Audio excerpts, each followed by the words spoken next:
As you watch this video, remember, I'm only showing paladin tanking from my point of view.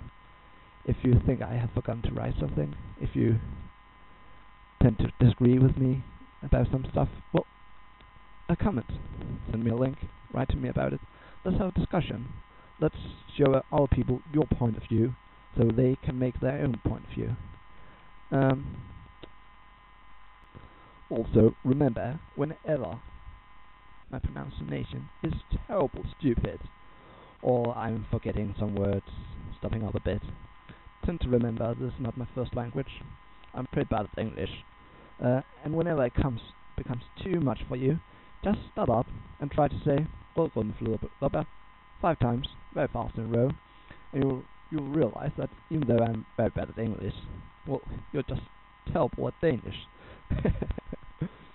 So don't add comments about my spelling, about my pronunciations. Alright, with this intro, let's talk about paladin tanking. Well, when tanking, there's 2 important things. First of all, you need to hold aggro, build hate, but also you're going to take some damage, so you have to be able to handle this damage. That's called damage control. So what you need is to be able to build hate, hold aggro, and control the damage you'll be taking. First of all, let's look at building aggro, or building hate. Well, yeah, already there we have a problem. Let's define some words. You build hate on a mob, and when a mob is attacking you, then you're holding aggro. A lot of abilities make hate. Most basically, 1 point of damage is about 1 point of hate. 2 point of healing is about 1 point of hate. That means that when a healer is healing you, he's actually building hate on every mob close to you. When a mage is attacking one mob, though, he only builds aggro hate on that one mob. Hate is not forgotten over the fight, so that means whatever happens if you have built hate on a mob is going to stay there for like forever, unless you have some hate reducing abilities like invisibility, feign death, feint, well, you know, look at your class, see if you have any of them. As a tank, you'll mainly be building aggro with holy damage. You see, when you take improved righteous fury, you have about a 1.9 multiplier on any holy damage you do. That means using Seal of Righteousness, Consecration, Holy Seal, you can build an awesome amount of aggro, especially on mobs and multiply mobs who's all swarming around you, much more than a warrior or druid can do. But you also have the ability to gain aggro by healing.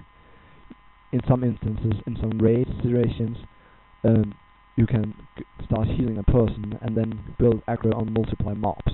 That will especially be effective if you're going to tank that at Morkram Tidewalker and stuff like that. Besides the hate building abilities, you also have some abilities that will give you instant aggro, like Taunt. Taunt don't just give you the aggro, it actually give you enough hate for the mob to attack you.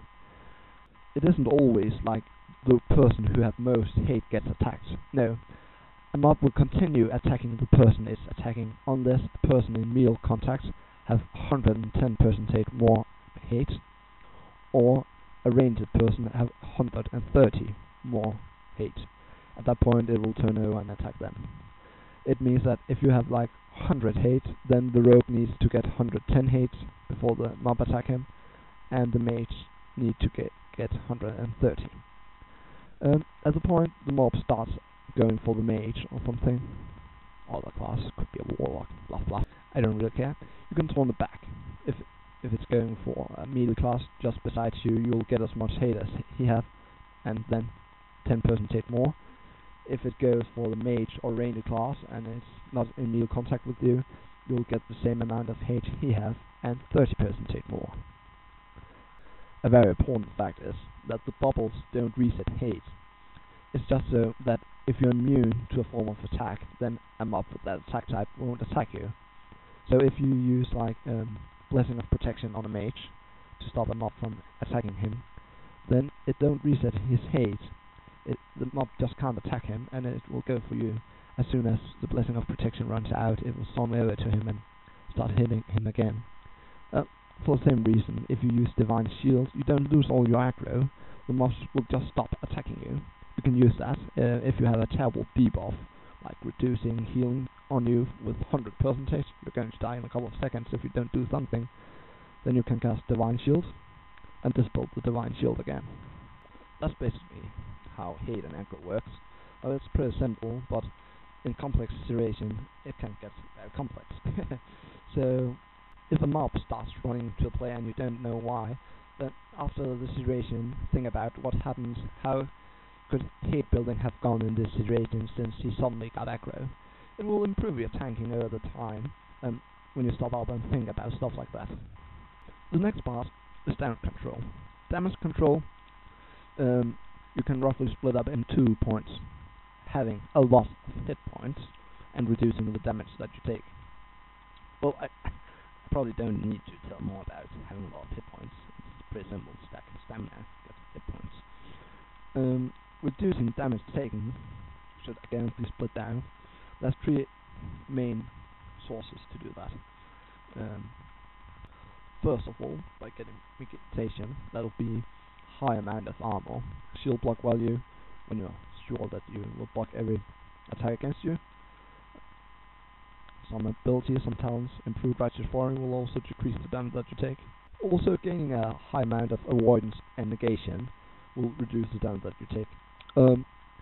Avoidance and negation. Well, negation is every attack that you parry, block, or dodge. And when I say block, I mean completely block. Block every point of damage. That is a negation. Avoidance, if you just block, parry, or dodge it, and then it doesn't matter how much you block. If you just block it, then it's avoidance, even though you take some damage. I can almost see you from where I'm sitting, thinking, why does he talk about avoidance and negation? Why does he split them up like that? Well, avoidance is pretty important to stop crushing blows. Well, before I explain what it is, I should probably explain how damage income works. You see, when you have a 50% chance of blocking, it's not like it rolls on each attack that gets through your dodge, parry, and then see if it's blocked. No, instead the program makes a small table. First, in the bottom, it put in the chance that the mob misses you. On top of that, it put the chance that it crits you, then that you dodge, then that you parry, then block, then crushing blow if the mob is 3 levels higher than you, and then in the end, all the normal attacks will come. This block, the entire part, is 100%. If it can't get space enough for some of these things, then they'll just go out of the list. As you can see, you can't get a normal hit here. What you really want to avoid is the crushing blows and the critical hits. Well, the critical hits is fairly easy to avoid because defense reduces the chances of being critical hits. Basically, you need 475 defense rating to avoid critical hits from mobs at the same level as you. 5 more for each level higher than you. That means against the raid boss you will need 490. Crossing blows is a bit harder to push off the list. To do that, you must fill up the entire list. That means that when a mob attacks you, it must have a 100% chance to either miss you, dodge, parry, or block. That's why a high block rating is very important for Paladin. It should be said, only mobs who is 3 levels higher than you can crush you. Because they are 3 levels higher, they also have an increased chance to hit you. You'll have a 2.4 higher chance of hitting you than normal. So the way you see if you're immune to crossing blow is simple. Take the 5% base miss chance, add the chance that it will miss you that you gain from defense, add your block, parry, and dodge chance, and if it all added together is more than 102.4, then it can't crush you, as the crossing blows will be pushed off the list.